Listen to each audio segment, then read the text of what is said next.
Sa ngalan ng Ama, ng Anak at ng Espiritu Santo. Amen. Sumainyo ang Panginoon. At sumaiyo rin. Mga kapatid, upang maging marapat gumanap sa banal na pagdiriwang, pagsisinghan natin ang ating mga kasalanan. Inaamin ko sa makapangyarihang Diyos at sa inyo mga kapatid, na lubha akong nagkasala sa isip, sa salita at sa gawa at sa aking pagkukulang.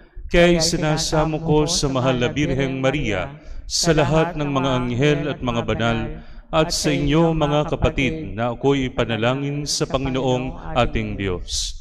Kaawaan tayo ng makapangyarihang Diyos, patawarin tayo sa ating mga kasalanan, at patnubayan tayo sa buhay na walang hanggan. Amen. Panginoon, kaawaan mo kami. Panginoon, kaawaan mo kami. Kristo, kaawaan mo kami. Kristo, kaawaan mo kami. Panginoon, kaawaan mo kami. Panginoon, kaawaan mo kami. Papuri sa Diyos sa kaitaasan.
Manalangin tayo. Ama naming makapangyarihan, gawin mong sa masasayang araw na ito ng aming pagdiriwang sa pagkabuhay ni Kristo, kami makaganap ng pagdiriwang na wagas upang ang aming ginugunita ay lagi naming matupad sa gawa sa pamamagitan ni Hesukristo kasama ng Espiritu Santo magpasawalang hanggan. Amen.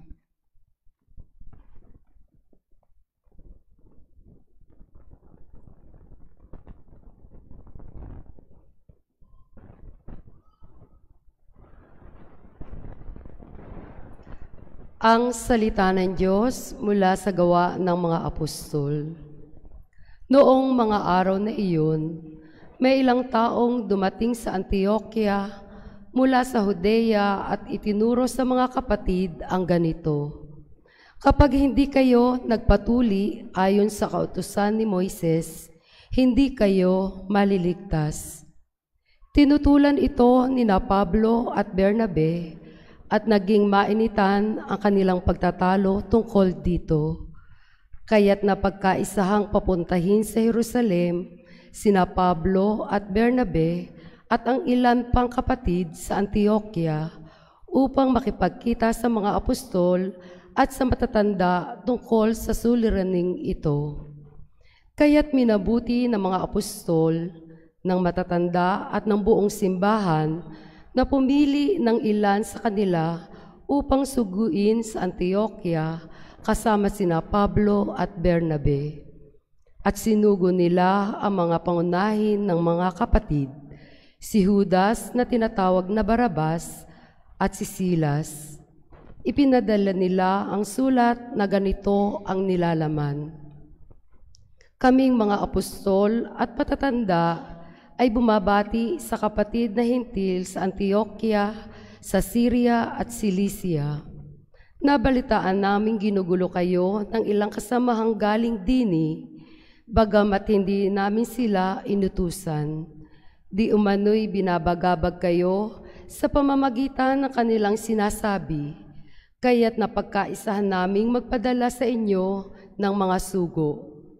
Kasama sila ng ating minamahal na Bernabe at Pablo, na di nag-atubiling itaya ang kanilang buhay sa paglilingkod sa ating Panginoong Hesukristo. Sinusugo nga namin sa inyo na sina Judas at Silas upang ipaliapid. Layuan ninyo ang mga bagay na ito at mapapabuti kayo. Paalam. Ang salita ng Diyos. Salamat sa Diyos. Naway magpuri sa iyo ang lahat ng mga tao. Naway magpuri sa iyo ang lahat ng mga tao. O Diyos, pagpalain kami't kahabagan, kami Panginooy iyong kaawaan, upang sa daigdig mabatid na lahat ang inyong kalooban at pagliligtas. Naway magpuri sa iyo ang lahat ng mga tao. Naway purihin ka ng mga nilikha, pagkat matuwid kang humatol sa madla, ikaw ang patnubay ng lahat ng bansa. Naway magpuri sa iyo ang lahat ng mga tao. Purihin ka nawa ng lahat ng tao, purihin ka nila sa lahat ng dako. Ang lahat sa amin iyong pinagpala, naway igalang ka ng lahat ng bansa. Naway magpuri sa iyo ang lahat ng mga tao.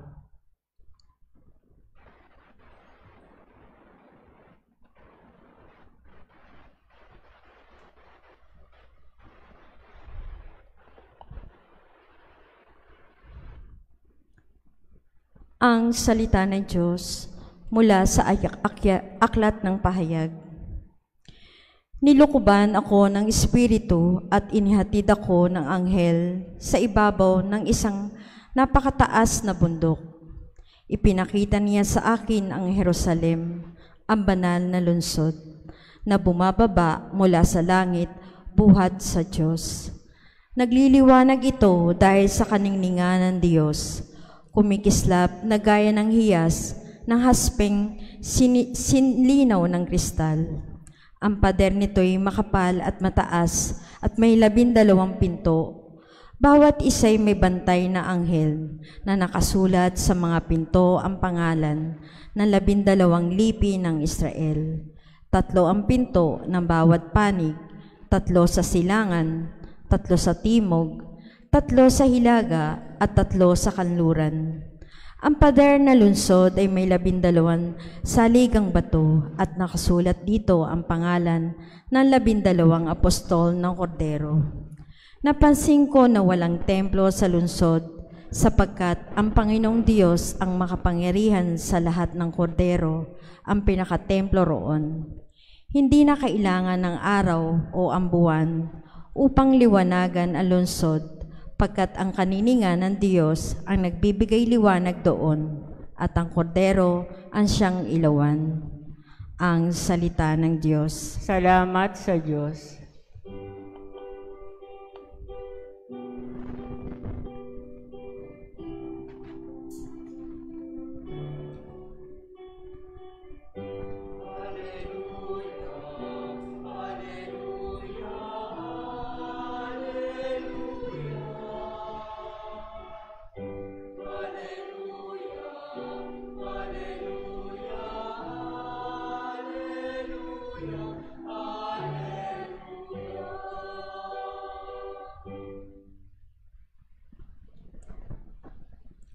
Ang sa akin nagmamahal, tutupad sa aking aral, ama't ako'y mananahan.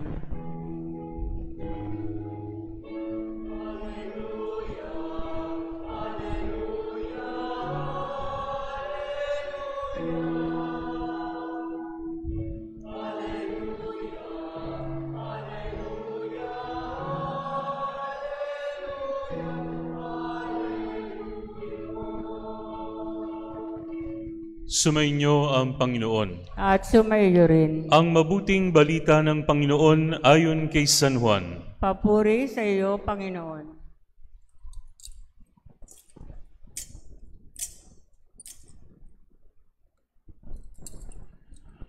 Noong panahong iyon, sinabi ni Jesus sa kanyang mga alagad, "Ang umiibig sa akin ay tutupad ng aking salita.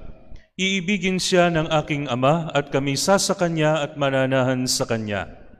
Ang hindi umiibig sa akin ay hindi tumutupad sa aking mga salita. Hindi akin ang salitang narinig ninyo, kundi sa Amang nagsugo sa akin. Sinabi ko sa inyo ang mga bagay na ito, samantalang kasama pa ninyo ako. Ngunit ang patnubay, ang Espiritu Santo na susuguin ng Ama sa pangalan ko, ang siyang magtuturo sa inyo ng lahat ng bagay at magpapaalala ng lahat ng sinabi ko na sa inyo. Kapayapaan ang iniiwan ko sa inyo, ang aking kapayapaan ang ibinibigay ko sa inyo. Hindi ito katulad ng ibinibigay ng sanlibutan. Huwag kayong mabalisa, huwag kayong matakot. Sinabi ko na sa inyo, ako'y aalis ngunit babalik ako. Kung iniibig ninyo ako, ikagagalak ninyo ang pagpunta ko sa Ama, sapagat dakila ang Ama kaysa akin. Sinasabi ko ito sa inyo bago pa mangyari, upang kung mangyari na, kayo'y manalig sa akin." Ang mabuting balita ng Panginoon. Pinupuri ka namin, Panginoong Hesukristo. Sa ngalan ng Ama, ng Anak at ng Espiritu Santo. Amen. Mga kapatid, may isa pong napakagandang turo sa Catechism of the Catholic Church. Ang salin nito sa Tagalog, kung hindi natin pananahanin ang Diyos sa ating mga puso dito sa lupa, hindi tayo makapananahan kasama niya sa langit. Ulitin ko po Kung hindi natin pananahanin ang Diyos sa ating puso dito sa lupa, hindi niya tayo makakasama sa langit o hindi tayo mananahan sa langit kasama niya. Mga kapatid, saan galing yung turo na ito? Galing po ito sa atin pong binasang Ebanghelyo. At sa atin pong Ebanghelyo, mga kapatid, sinabi po ng Panginoon, "Ang umiibig sa akin ay tutupad ng aking salita. Iibigin siya ng aking Ama at kami sa kanya at mananahan sa kanya." Mananahan sa kanya. Mga kapatid, bakit po kinakailangang manahan ng Panginoon sa atin? Narinig niyo na po yung kasabihang, "Home is where the heart is." Home is where the heart is. Ang puso mo ay nasa tahanan mo. Hindi ko po tinutugoy yung tinutuluyan natin pag uwi ninyo sa bahay. Ang tinutukoy ko po, yung mga minamahalaga niyong mga tao. Dando ng tahanan Kasi pansinin niyo mga kapatid, kapag wala na yung mga tao na yan, the house will never be the same. Kasi ang tahanan nyo, hindi lang yung structure. Ang tahanan nyo, yung mga mahalagang tao sa inyo. So mga kapatid, sumakatuwid, gustong maging mahalaga ng Diyos sa atin. Kaya po mga kapatid, narinig natin sa unang pagbasa, may usapin. Ang usapin nila mga kapatid, tuli. Alam ko po na, isermon ko na ito nung isang linggo.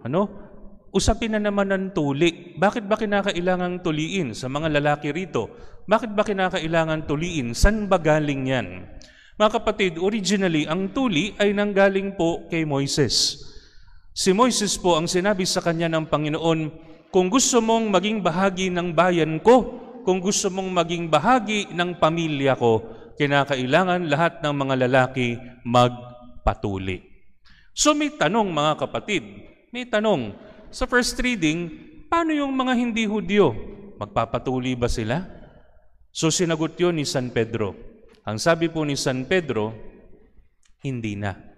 Pero dapat ninyong malaman yung mga dapat ninyong gawin.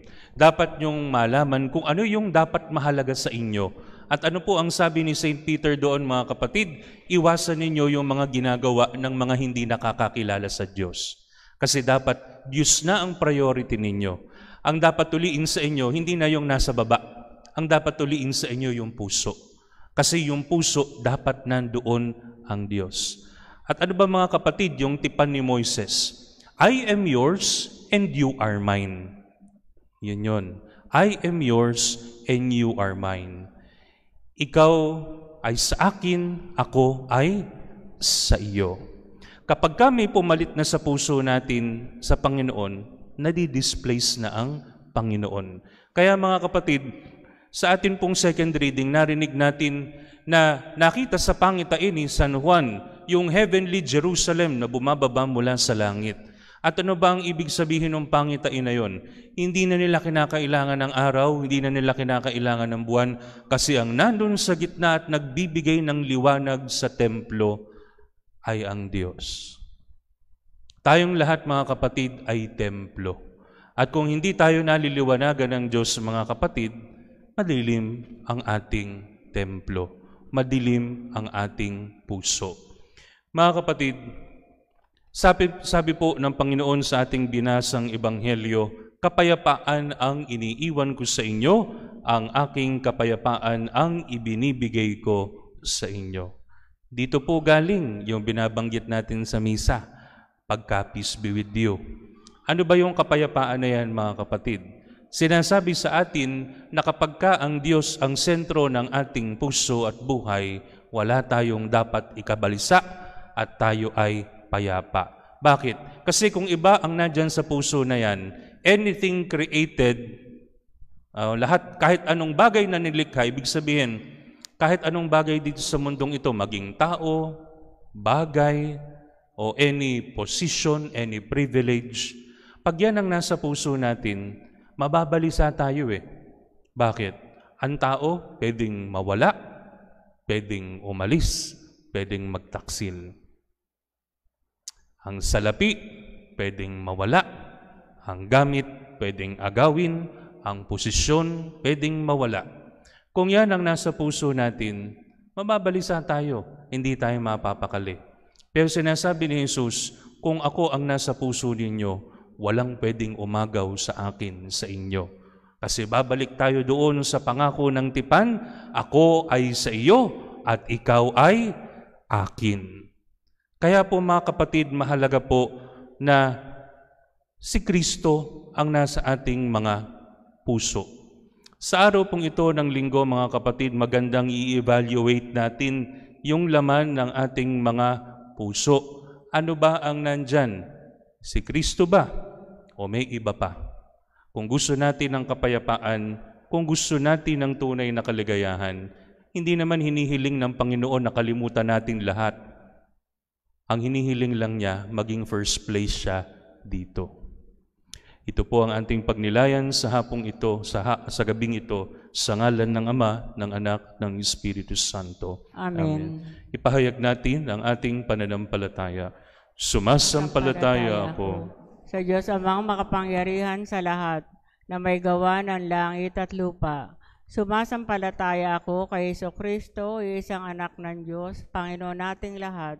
Nagkatawan tao siya, lalang na Espiritu Santo, pinanganak ni Santa Mariang Birhen, pinagpakasakit ni Poncio Pilato, ipinako sa krus, namatay inilibing, nanaog sa kinaroonan ng mga yumao, nang may 3 araw nabuhay namang uli, umakyat sa langit, naluklok sa kanan ng Diyos amang makapangyarihan sa lahat.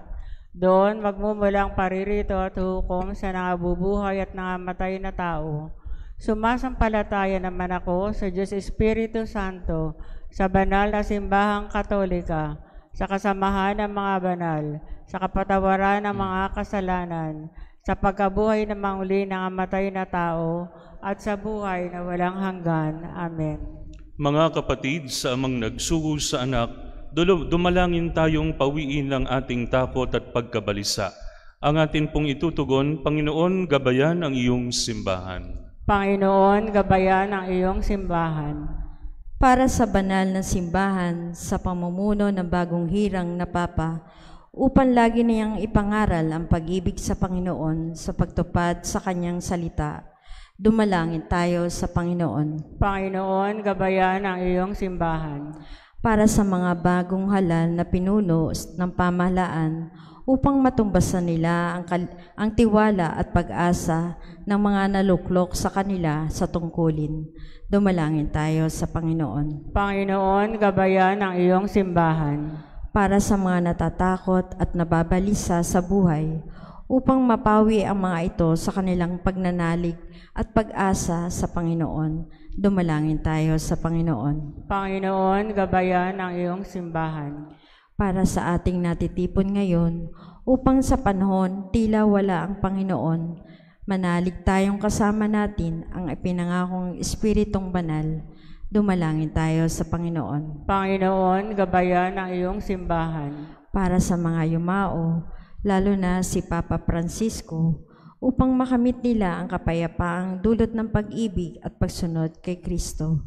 Dumalangin tayo sa Panginoon. Panginoon, gabayan ang iyong simbahan.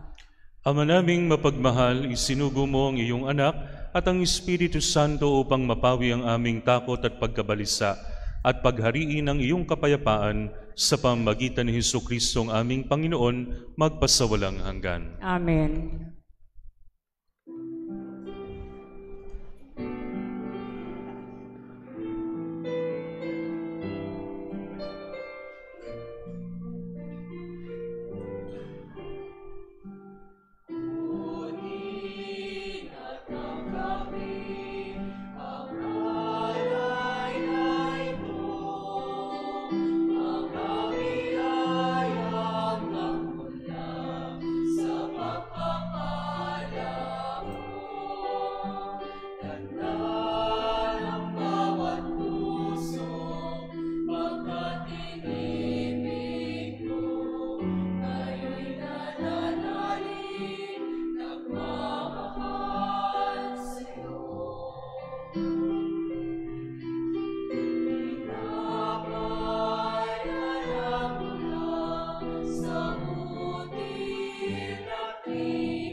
Manalangin kayo mga kapatid upang ang paghahain natin ay kalugdan ng Diyos amang makapangyarihan.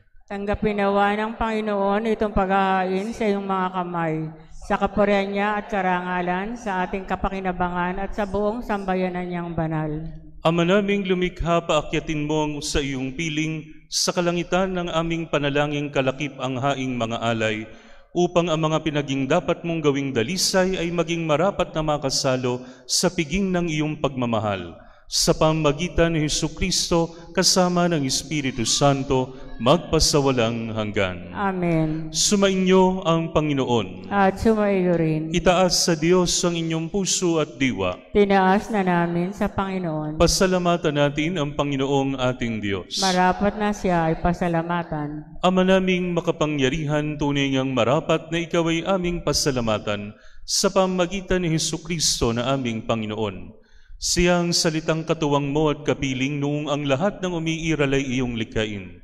Siya'y sinugo mo para kami sa gipit palayain, kaya't siya'y kinalinga ng mahal na Birhen na naging kanyang inang totoo sa kapangyarihan ng Espiritu Santo. Inako niyang sundin ang loob mo at kamti ng sambayan ng banal para sa iyo. Pinagtiisan niyang iunat sa krus ang kanyang mga kamay upang magwakas ang kamatayan at mahayag ang pagkabuhay. Kaya kaisa ng mga anghel na nagsisiawit ng papuri sa iyo ng walang humpay sa kalangitan, kami nagbubunyi sa iyong kadakilaan.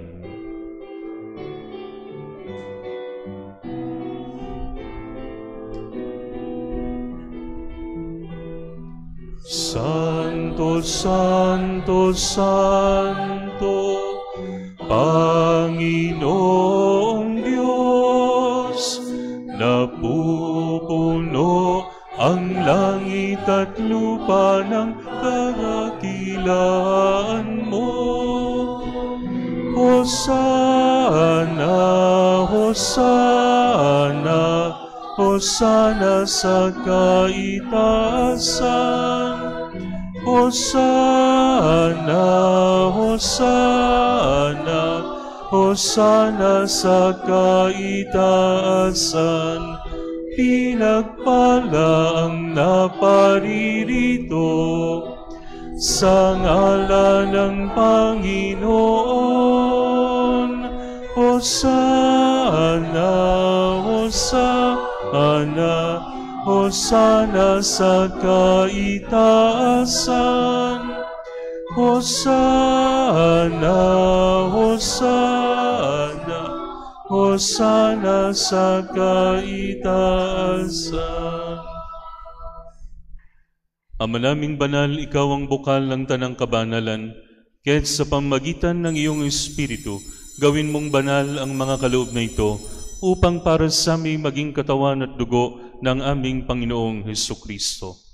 Bago niya pinagtiis ang kusang loob na maging handog, hinawakan niya ang tinapay, pinasalamatan kanya, pinaghati-hati niya iyon. Iniabot sa kanyang mga alagad at sinabi, "Tanggapin ninyong lahat ito at kanin. Ito ang aking katawan na ihahandog para sa inyo."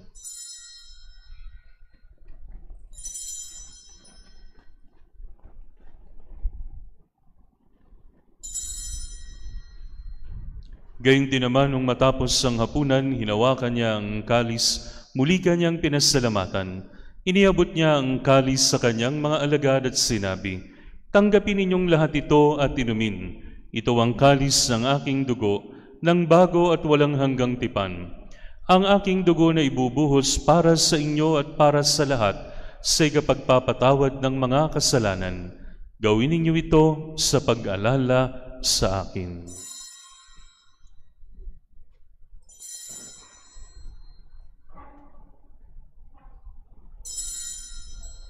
Manatili pong nakaluhod ang lahat. Ipagbunyi natin ang misteryo ng pananampalataya. Sa krus mo at pagkabuhay, bakit kinupos mong tunay? O Jesus, daming mahal, iligtas mo kami. O Jesus,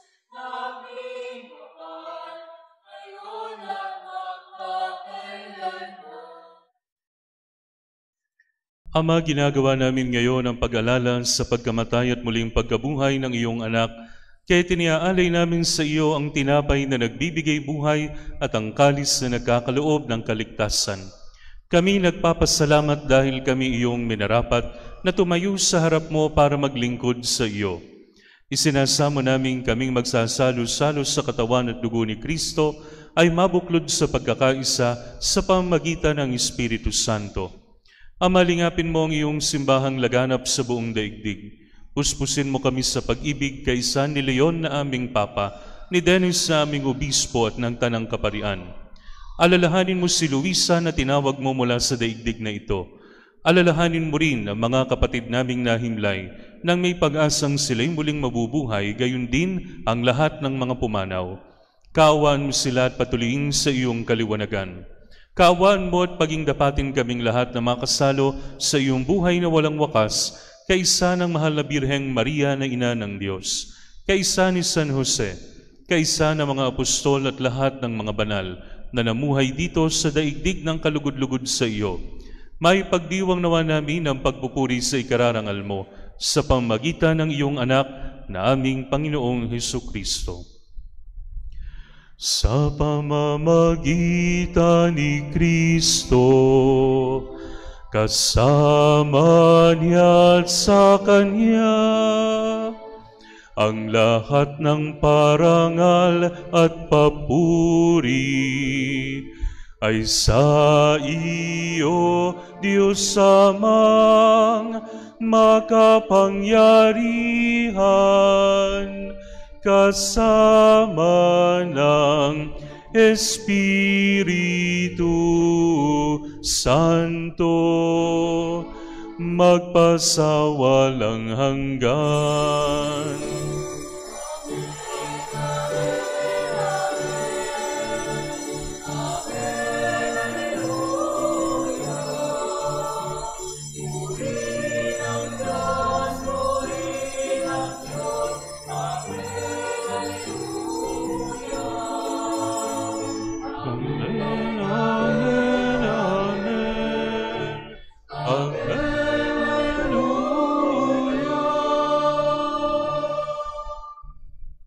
Magsitayo po ang lahat. Sa tagubili ng mga nakagagaling na utos sa turo ni Jesus sa Panginoon natin at Diyos, ipahayag natin ang lakas loob.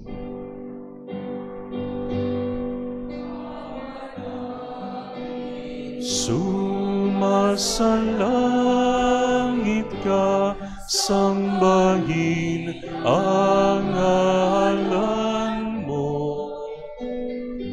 Mapasa amin ang kaharian mo, sundin ang loob mo. Dito sa lupa para ng sa langit, bigyan mo kami ngayon ng aming kakanin sa araw-araw, at patawarin mo ang aming mga sala para ng pagpapatawad namin sa nagkakasala sa amin, at huwag mo kaming ipahintulot sa tukso sa lahat.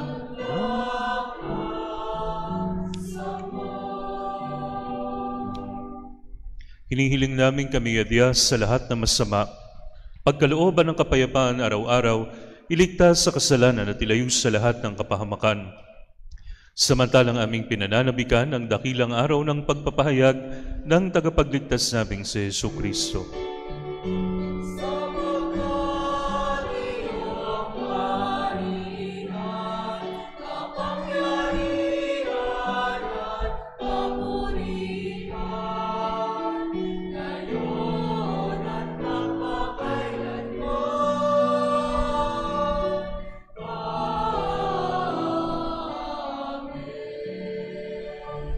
Panginoong Hesukristo, sinabi mo sa iyong mga apostol, kapayapaan ang iniiwan ko sa inyo, ang aking kapayapaan ang binibigay ko sa inyo. Tunghayan mo ang aming pananampalataya at huwag ang aming mga pagkakasala. Pagkalooban mo kami ng kapayapaan at pagkakaisa ayon sa iyong kalooban, kasama ng Espiritu Santo, magpasawalang hanggan. Amen. Ang kapayapaan ng Panginoon ay laging sumainyo. At sumayo rin. Magbigayan kayo ng kapayapaan sa isa't isa.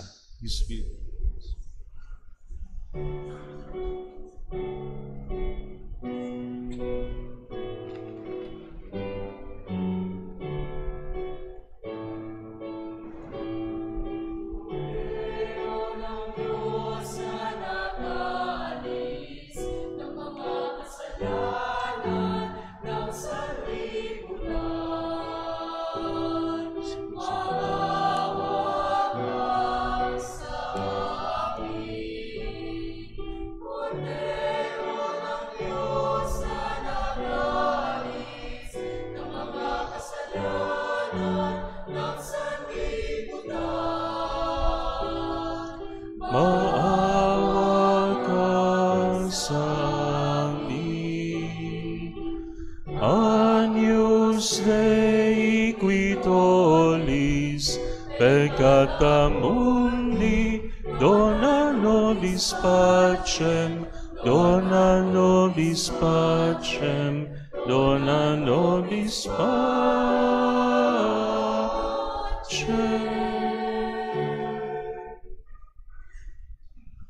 Ito ang kordero ng Diyos, ito nag-aalis ng mga kasalanan ng sanlibutan. Mapalad ang mga inaanyayahan sa kanyang banal na piging. Panginoon, hindi ako karapat-dapat na magpatuloy sa iyo, ngunit sa isang salita mo lamang ay gagaling na ako.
Manalangin tayo. Ama naming mapagmahal, kaming pinapagsalo mo sa pagkabuhay ng iyong anak, ay papakinabangin mong lagi sa kanyang lakas bilang bungang masagana ng dulot mong pagliligtas. Sa pamamagitan niya kasama ng Espiritu Santo, magpasawalang hanggan. Sumainyo ang Panginoon. At sumayo rin. At pagpalain kayo ng makapangyarihang Diyos Ama, Anak at Espiritu Santo, Amen. na ialay ng banal na misa, humayo kayong taglay ang kapayapaan ni Kristo. Salamat sa Diyos.